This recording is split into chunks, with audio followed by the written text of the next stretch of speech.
Trump quer que o Irã destrua todo o seu programa nuclear civil. Ter uma bomba atômica é anti-islã. Ou tudo. Eu nem sei mais o que é de manhã, de tarde, de noite, madrugada. Quando eu estou na Ásia, eu não tenho fuso. Eu sigo quatro fusos, pelo menos, desde a costa oeste dos Estados Unidos até a China. Mais, talvez cinco.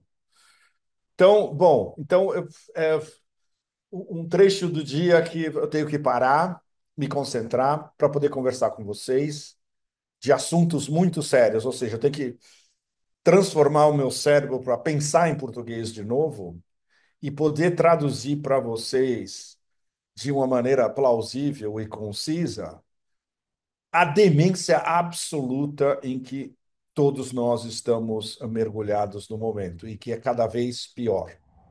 Bom, hoje, hoje não é café. O café iemenita está ali na cozinha. Suco de laranja.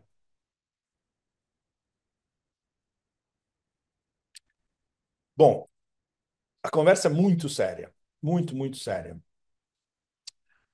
Daqui a alguns dias, quando muitos de vocês estarão vendo esse Pepe Café, neste sábado, indiretamente no Sultanato de Omã, os Estados Unidos finalmente estarão conversando com o Irã.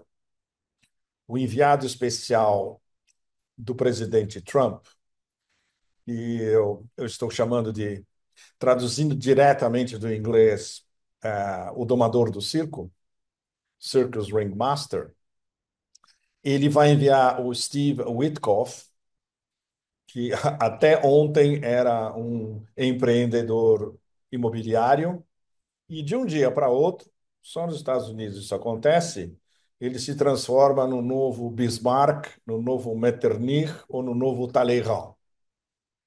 Ok. Cada presidente tem o enviado especial, especialista ou não especialista em relações internacionais, que merece. E o lado iraniano representado pelo ministro das Relações Exteriores, Abbas Araghchi. Seríssimo. Bom, isso uma quebra, é uma ruptura radical, porque finalmente, depois que Trump do. Saiu, não, quebrou o JCPOA, o acordo nuclear do programa nuclear iraniano fechado em 2015, depois das negociações em Viena, onde o principal negociador americano era John Kerry e o principal negociador iraniano era o ex-ministro Zarif. Eu estive lá, acompanhei o final, a gente tinha briefings dos iranianos todos os dias que os americanos não tinham. E, obviamente, o seu ódio irracional começou a ser dirigido a nós também, independentes. Nós éramos um pequeno grupo de quatro independentes, incluindo um americano, o meu amigo Gareth Porter. E nós tínhamos briefings da delegação iraniana, inclusive uma longa conversa com o ministro Zarif, de uma conversa de 2 horas, onde ele explicou todos os detalhes. E isso é importante para lembrar o que a administração Trump 2.0 está exigindo a partir de agora do Irã e que é completamente absurdo e que não tem nada a ver com o programa nuclear iraniano. Isso vai ser discutido no sábado em Oman, indiretamente. Eles não vão estar na mesma mesa. Vai estar uma mesa, digamos, uma mesa iraniana aqui, uma mesa iraniana americana aqui, em salas separadas, certamente, e os intermediários serão diplomatas do Sultanato de Omã. Essencialmente, Trump está querendo impor ao Irã o seu novo tratado, o JCPOA 2.0, ou Acordo Nuclear Iraniano 2.0. Tem 3 pontos fundamentais que ele quer impor ao Irã, que é mais do que evidente não só nas negociações com o primeiro, com o ministro das Relações Exteriores da Arache, quanto a diretriz que vem diretamente do topo do Ayatollah Khamenei vão ser refutadas porque são absurdas. Primeiro, o Irã, Trump quer que o Irã destrua todo o seu programa nuclear civil. O Irã não tem um programa nuclear de construir uma bomba nuclear. Isso vem desde a primeira fátua do Ayatollah Khomeini. Há uma segunda fátua no começo dos anos 2000 do próprio Ayatollah Khamenei. Construir uma bomba atômica, ter uma bomba atômica é anti-islã. Então, isso está oficialmente vetado pelo líder da Revolução Islâmica.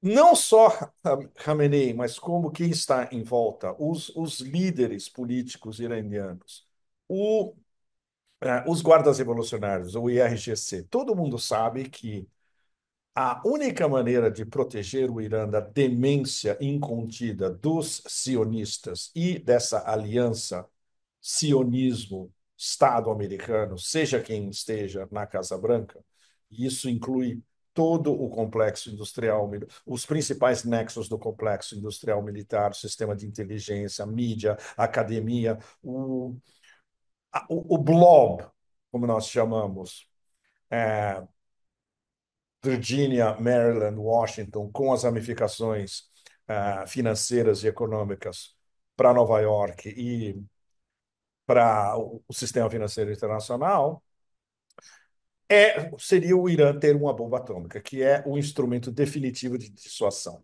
Por que a Coreia do Norte não é atacada? Porque os Estados Unidos, seja quem estiver na presidência, Trump inclusive, Trump 1.0, desistiram de atacar a Coreia do Norte. A Coreia do Norte tem armas nucleares. Bom, isso só aconteceria, e isso já foi dito diretamente por Ali Larijani, que vem de uma das famílias mais importantes do Irã e que é um assessor especial do Ayatollah Khamenei. Nós não queremos uma bomba atômica. Se nós formos forçados por um ataque ou uma ameaça existencial ao Irã, nós seremos obrigados a ter uma bomba atômica. Isso é mais do que claro. Não se sabe se a elite dominante americana, as classes dominantes americanas e o próprio presidente americano entenderam essa mensagem, que é uma mensagem de alguns dias atrás extremamente direta. E, inclusive, Larijani falando isso ao público e a repercussão internacional disso, ele só poderia ter falado isso ao público algo de uma gravidade tão extrema com o aval e o ok e a luz verde vinda direta do Ayatollah Khamenei. Isso é extremamente importante. Bom, então os Estados Unidos, Trump 2.0 querem. Número um, que o Irã acabe com seu programa civil nuclear. Completamente absurdo. Número dois, voltando às conversas que nós tínhamos em Viena há 10 anos atrás, durante a negociação do acordo nuclear iraniano. E os diplomatas iranianos e o ministro Zarif nos disseram abertamente: está andando muito devagar, está a ponto de quase praticamente implodir, e ele ameaçou se retirar das negociações. E ele se dá muito bem com o John Kerry. Zarif e John Kerry quase viraram amigos, eles se entendiam. E John Kerry sabia que o que ele estava pedindo era completamente absurdo.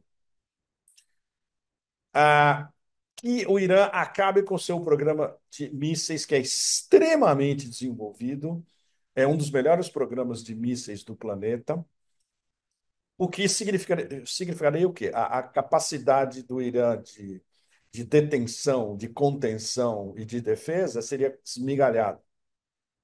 E número três, que é tão absurdo quanto um e dois, que o Irã retire totalmente o seu apoio ao eixo da resistência. Hamas, Hezbollah. Bom, a Síria está completamente devastada, esmigalhada com o governo Al-Qaeda no poder atualmente. Iraque e especialmente Iêmen, Ansar Allah. Bom, como vocês sabem, eu acabei de voltar. Eu voltei do Iêmen há pouco.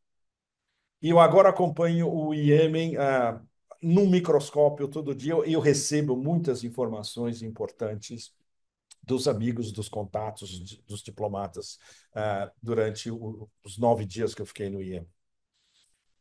Ah, não é que, por exemplo, a demência da imprensa americana, evidentemente, que faz parte do complexo industrial militar, qualquer manchete e qualquer blá blá blá em qualquer rede de televisão americana é sempre os Houthis apoiados pelo Iêmen. Isso está na manchete de tudo que eles falam. Isso é uma bobagem absolutamente inominável. Como se tivesse um exército de assessores e de militares iranianos controlando tudo que Ansarallah e, em sua própria defesa, agora que eles estão sendo atacados diretamente pelo Império, está fazendo. Ridículo. E isso nos foi explicado em detalhes no Iêmen e eu ouvi desde membros do Conselho Político ao mais alto nível, que estão em volta do líder supremo Abdul Malik al-Houthi, a, digamos, pessoal de nível médio de Ansarallah e pessoal da inteligência iemenita como um todo. E isso vem de décadas. A colaboração militar do Iêmen, do antigo Iêmen, do Iêmen mesmo dividido, quando havia Iêmen do Norte e Iêmen do Sul, com a União Soviética e com a China maoísta, isso vem de décadas e continuou depois, e continua com, como me foi explicado por um dos membros do Conselho Político, com canais privilegiados de contato do governo em Sana, no Iêmen, tanto com Rússia, tanto com China. Os Estados Unidos, que não têm, não é nem zero, eles têm menos que zero inteligência sobre tudo que se relaciona com Ansarallah, com os Houthis, com a organização do sistema de governo em Sana, com o fato de que a maioria absoluta da população iemenita apoia Ansarallah.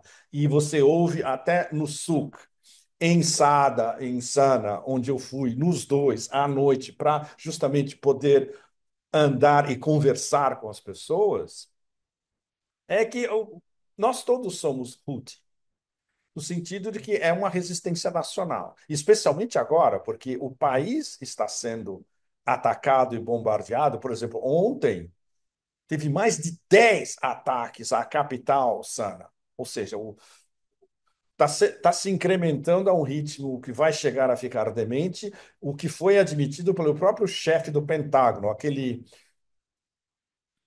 inominável palhaço, ex-âncora da Fox News, que botou uma tatuagem no braço escrito Kafir, infidel.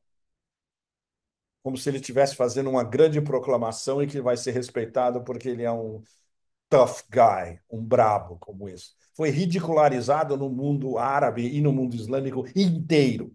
E em boa parte do sul global também. Bom, o fato de que, no momento, e isso vai continuar, o famoso maior exército da história da humanidade não consegue dobrar Ansarallah, os Houthis, e impedir o bloqueio do Bab al-Mandeb, do Estreito, e do Mar Vermelho. Há navios israelenses e há navios que estão levando suprimentos, seja qual tipo de material de guerra ou não, para Israel, vai continuar. Quem é o dono do Mar Vermelho? Ansarallah, as Forças Armadas do Iêmen. O que a mídia, especialmente anglo-americana, do ex-Ocidente coletivo, chama de os Houthis. Esses imbecis nem sabem o que são os Houthis, que é uma tribo, um clã, uma família estendida, espiritualmente zaídes, ou seja, uma forma de xiismo. Eles nem sabem o que é xiismo. Imagina se eles vão saber o que são zaídes xiitas. E que controlam o governo em Sana e que controlam o Irã, desculpe, o Iêmen que funciona, o Iêmen do noroeste ao sudoeste, incluindo o porto de Hodeida, principal porto dessa área no Mar Vermelho, e que tem apoio indiscriminado por tribos e clãs de outras partes do Iêmen, inclusive o, a extrema extensão quase desértica do Hadramut, a leste, que, como eles nos explicaram, são basicamente dominadas por tribos e clãs locais. Ou seja, qualquer governo central não tem poder de fogo ou de influência em toda essa extensão enorme do leste do Iêmen, até a fronteira com Omã. Bom, ou seja, o Pentágono está sendo ridicularizado praticamente todo o dia pelas Forças Armadas do Iêmen. No momento que eu estou falando com vocês, e pode ser que isso mude nos próximos dias e vai mudar, eles já abateram 18 drones de 30 milhões de dólares, o MQ-9-Reaper americanos. Vai passar de 20 breve, vai chegar a 25 breve. Isso é uma humilhação absolutamente inominável para o Pentágono. Nenhuma força armada no planeta inteiro fez isso contra o maior exército da história da humanidade. Nenhuma força armada do planeta é capaz de bombardear um complexo de porta-aviões americano como o USS Truman, praticamente todo dia com mísseis e drones. Quem tem os cojones para fazer isso? As Forças Armadas do Iêmen. Além de continuar soltando mísseis contra o aeroporto Ben Gurion e contra alvos em Israel. Que forças armadas do planeta têm os cojones para fazer isso? De novo, as Forças Armadas do Iêmen. E quando você vai ao Iêmen, quando você ouve, como nós ouvimos diretamente, do superstar internacional no sul global, Yahya Saree, porta-voz oficial das Forças Armadas do Iêmen. Você está frente a frente com ele, ouvindo o que ele está falando e entendendo a sua mensagem extremamente concisa e com uma pureza interior enorme, com uma firmeza de caráter, uma firmeza de propósitos, como ele elabora, e com uma seriedade, você vê que um bando de palhaços como esse âncora de Fox News, que agora foi erigido pelo senhor do circo como o chefe do Pentágono, não tem nem competição, né? Bom, mas na cabeça não só tecnicamente de Trump, porque ele não é, mais uma vez, Trump não é um analista, Trump não é um estrategista, Trump não lê, para começar. Seu conhecimento de história e de geografia é extremamente rudimentar. Chega no ginásio no máximo. E ele cursou a Wharton, que teoricamente é uma das melhores escolas de business dos Estados Unidos. Bom, isso de estudos sobre o declínio absoluto dos estándares universitários dos Estados Unidos nas últimas décadas. E eles estão, quando digo eles, essa galáxia zionista em torno de Trump, infiltrada e incrustada nos silos de informação do complexo industrial militar, eles têm na cabeça vários mitos, e os mitos são todos vendidos pelos sionistas. Um desses mitos é que decapitar liderança de países inimigos, entre aspas, funciona e vai ampliar a margem de manobra do império. Ou seja, os sionistas convenceram Trump e os seus e a equipe Trump 2.0 que o que eles fizeram com o Hezbollah, que foi realmente decapitar a antiga liderança do Hezbollah, amputou o Hezbollah para sempre. Mais uma besteira inominável. Eu estive no Líbano há pouco tempo atrás, como vocês sabem. Hezbollah está sendo reorganizado, está sendo rejuvenescido, para adotar uma expressão dos nossos amigos Xi Jinping e do Politburo chinês. E as novas lideranças são tão competentes como as lideranças que foram decapitadas. Hezbollah vai voltar com força ainda maior. Eles estão em um processo de reorganização, de limpeza, de reformular o seu modo de atuar. E o que os americanos estão exigindo atualmente do. Tudo isso é interligado. Estão exigindo atualmente do governo do vegetal que posa como presidente do Líbano no momento, a um, é de que ele é obrigado a desarmar o Hezbollah completamente, senão a economia do Líbano vai continuar sendo atacada e não vai ter dinheiro do FMI para o Líbano. Evidentemente, isso não vai acontecer. Hezbollah não tem como ser desarmado, muito menos por um vegetal presidente que não tem poder nenhum e que foi basicamente inventado pelos americanos. Mas na cabeça do eixo sionista, o que, o que eles conseguiram fazer no Líbano contra a Hezbollah, eles podem fazer no Iêmen contra Ansarallah. Não vai funcionar. Óbvio, isso todo mundo já sabe. Mas para isso você precisa ir ao Iêmen e ver como funciona. Eles são extremamente discretos. Eles se movem nas sombras. O seu sistema de comunicação entre eles é praticamente impermeável. Eles são dificílimos de identificar por inteligência satélite americana, que é a única coisa que os americanos fazem bem, com a malha de satélites deles. E todas as suas instalações militares, todos os seus complexos militares, os mísseis, etc., estão escondidos nas montanhas e não tem como achar. E são móveis, não são fixos.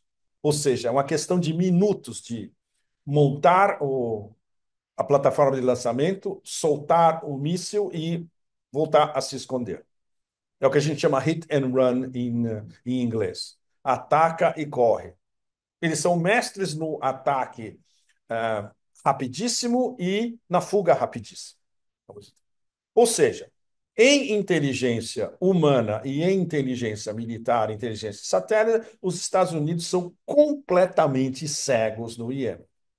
E esse maior exército do mundo, mais uma vez, impulsionado pelos sionistas, a ideia de que eles são capazes de lançar um ataque contra o Irã e escapar ilesos. Bom, eu não vou nem entrar em detalhes sobre a estupidez absoluta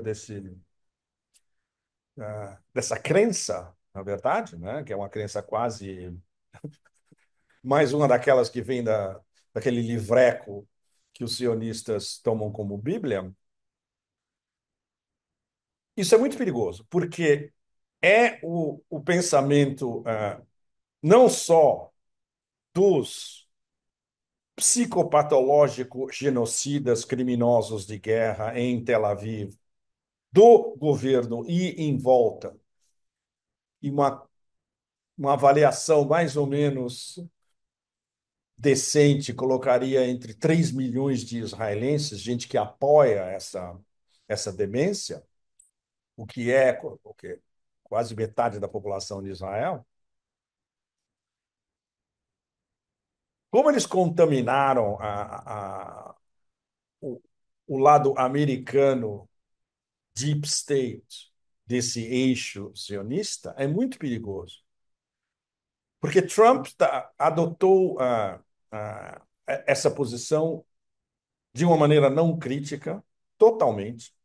Isso foi reconfirmado com o encontro no início dessa semana no Salão Oval da Casa Branca entre o psicopatológico, genocida, criminoso de guerra, Bibi Netanyahu, e o aproveitador e instigador e, na verdade, dando sua total aprovação ao genocídio, ao mesmo tempo com o papel de mini criminoso de guerra, pelo que está fazendo no Iêmen, porque ele está bombardeando vítimas civis, Donald Trump, presidente dos Estados Unidos.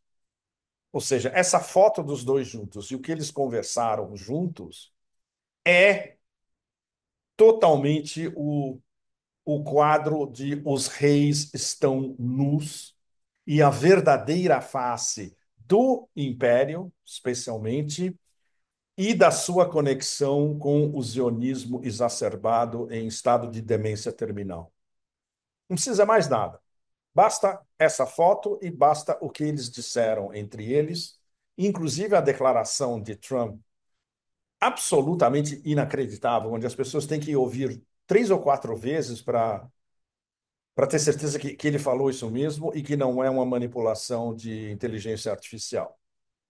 Mais uma vez, de que Gaza é um fabuloso projeto de especulação imobiliária, essencialmente, e de que Israel deu Gaza para os palestinos como uma oferta de paz, e isso foi recusado pelos palestinos. Ou seja, o seu dele, presidente dos Estados Unidos, conhecimento da realidade da Palestina não é nem é infra-humano. Não é nem de um bebê ou de alguém que está na escola primária. É infra-humano. É de uma estupidez absolutamente inenarrável.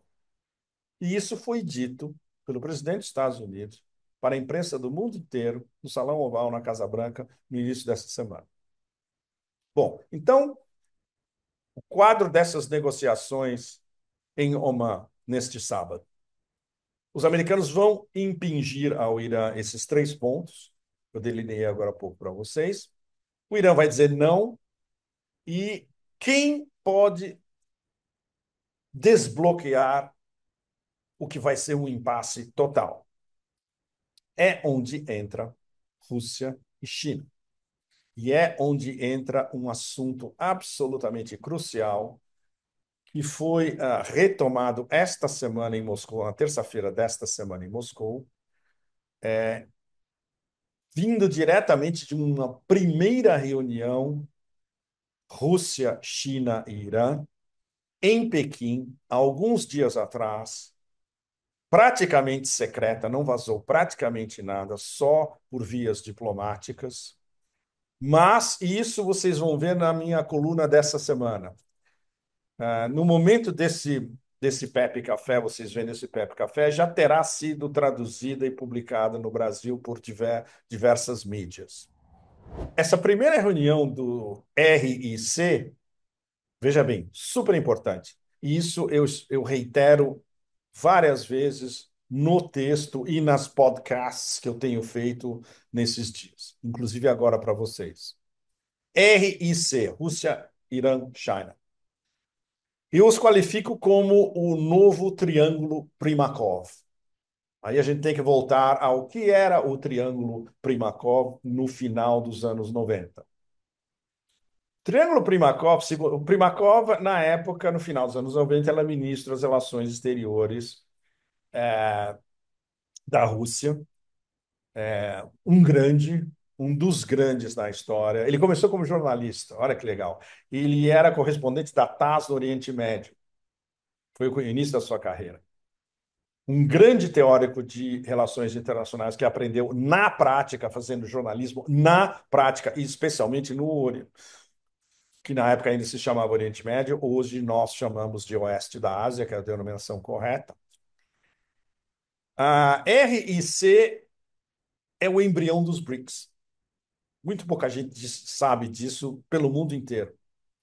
RIC. Então, eles tinham já o início de uma relação e de conversa entre os três, Rússia, Índia e China, e isso evoluiu mais tarde quando o Brasil entrou nos BRICS, e depois a África do Sul. O Brasil já tinha um diálogo à parte com a África do Sul privilegiado, juntando Brasil e África do Sul com os RC, nós chegamos aos BRICS nos anos seguintes.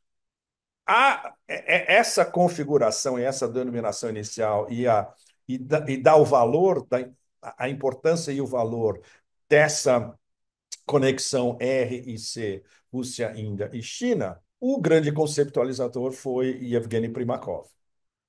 Hoje, a gente tem um triângulo Primakov que eu vou fazer questão daqui para frente, frisar isso o tempo todo e por quê.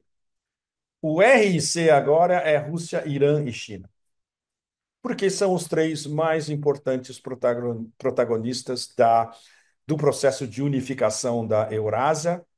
Ao mesmo tempo, eles são 3 dos membros principais dos BRICS e 3 dos membros principais da Organização de Cooperação de Xangai, e eles têm uma série de parcerias estratégicas entre eles. Todos os três estão unidos por parcerias estratégicas com os outros atores. E no caso da Rússia e do Irã, que é algo que ainda não caiu a ficha tanto para o presidente circense, quanto para o seu círculo em volta, quanto para o complexo industrial militar, eles têm um tratado compreensivo, abrangente, estratégico, assinado no final de janeiro em Moscou pelo presidente Putin e pelo presidente Pezeshkian.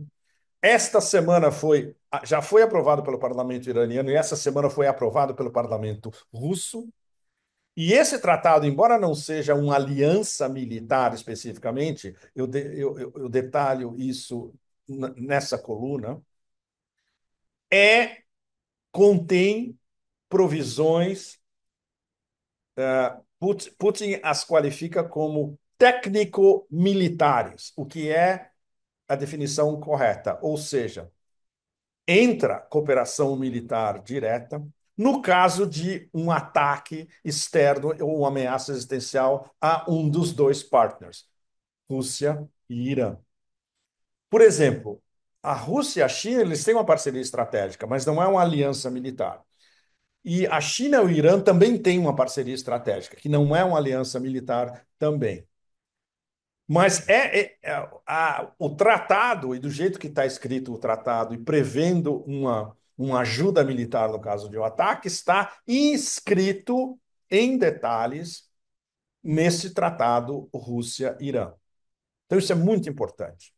E certamente, no próximo telefonema, quando houver Trump-Putin, Putin é o único líder na galáxia, podemos dizer, capaz de imprimir no cérebro do circense presidente americano. Veja bem, nós somos três BRICS.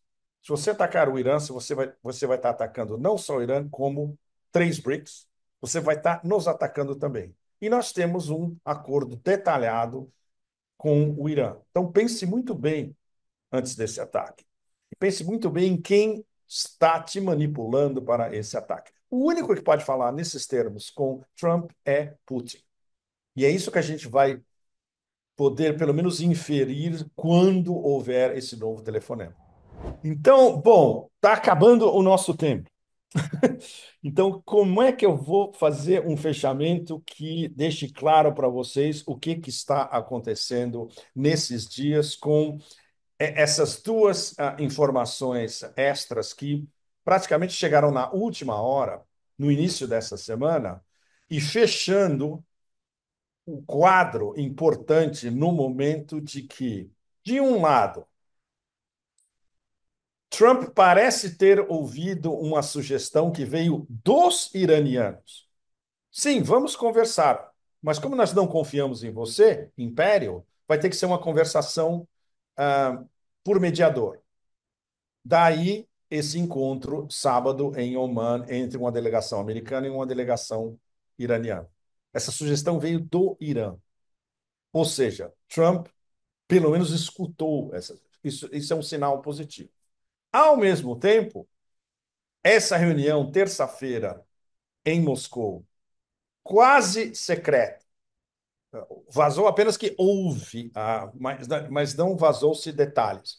Da primeira, houve alguns detalhes diplomáticos que eu coloco na minha coluna, onde essa estratégia conjunta Rússia, Irã, China, RIC, o novo Triângulo Primakov, os três membros dos BRICS, os três membros da Organização de Cooperação de Xangai, vão adotar, ou já estão adotando, para tentar convencer os Estados Unidos a adotar uma posição racional, porque no momento tudo é uma irracionalidade absoluta.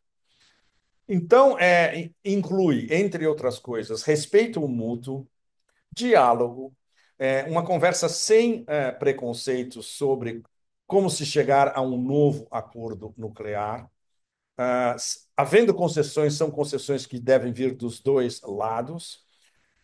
O reconhecimento pela ONU que já existe de que o Irã tem o direito de ter um programa nuclear civil, e isso adotado pela ONU, respeitado pela ONU, ou seja, isso tem que ser reiterado.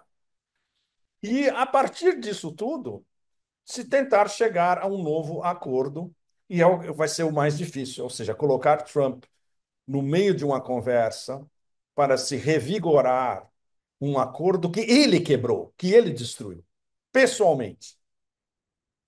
Mas a posição, o outro ângulo auspicioso, a posição conjunta Rússia, China e Irã em relação a esse clima incandescente que poderia estar prenunciando uma guerra nos próximos meses, um ataque nos próximos meses do eixo sionista império Israel contra o Irã, há um prenúncio de uma via de saída, assumindo que esses três atores racionais, esses três BRICS racionais, esses três estados civilização, super importante, Rússia, Irã e China, consigam convencer um império irracional, agora conduzido por um líder volátil,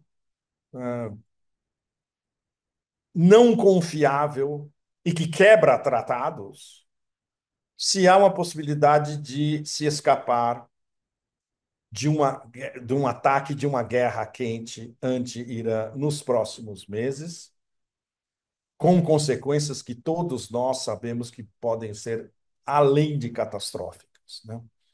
Então, bom, então fica no momento. Na semana que vem a gente vai continuar e ver o que isso terminou e quais são os resultados práticos dessa primeira conversa em Oman. E se o espectro de um ataque, de uma guerra, pelo menos é afastado no momento. Não esperem que a demência psicopatológica, genocida, criminosa de guerra, dessa elite, entre aspas, demencial em Tel Aviv, vá mudar. Não, pelo contrário. Eles vão continuar mantendo a pressão total. Então, cabe o destino pacífico do planeta nos próximos meses e além, depende, isso é muito, muito importante, de três BRICS. Depende dos estados civilização Rússia, Índia e China demonstrarem por A mais B que uma aventura militar contra o Irã é suicida para o próprio império. Então, esse é o ponto que a gente está agora. Bom, muito obrigado a vocês todos. Eu vou entrar a partir de agora numa tour dos BRICS. Aconteceu, mas eu vou à China primeiro, daqui até o final da semana. Eu vou ao Irã na sequência e eu volto à Rússia no final do mês que vem. Ou seja, eu vou estar fazendo uma tour direta dos três BRICS, Estado, civilização, em uma questão de um pouco mais de um mês. Isso é fundamental. É a única maneira para nós e para a nossa análise independente ir fundo nos detalhes, falando com os protagonistas, evidentemente. E pode-se dizer com certeza total, mesmo sem, inclusive, inferindo o que o presidente Lula já disse até agora, que o Brasil, via o presidente Lula, apoia totalmente essa iniciativa dos seus três parceiros BRICS, Rússia, China e Irã, de achar uma solução para algo que, se descontrolar, vai convulsionar o planeta inteiro. Bom, muito obrigado a vocês. Até a semana que vem da China. Eu não sei ainda como, nem quando, nem vai ser a nossa conversa, mas vai ter muito o que se conversar. E muito obrigado a vocês todos, porque o Pepe Café está chegando a 100 mil inscritos. Isso é muito legal. Esse canal é um canal é um serviço de utilidade pública. É um pequeno canal que surgiu há um pouco mais de um ano, falando de geopolítica ultra barra pesada, e você chegar a 100 mil inscritos pelo Brasil e pela diáspora lusófona pelo mundo, tem gente do mundo inteiro, lusófonos do mundo inteiro, é muito legal. Então, muito obrigado a vocês. Da Tailândia, com suco de laranja, uma tarde ensolarada maravilhosa. Até a semana que vem. da China. Tchau, tchau.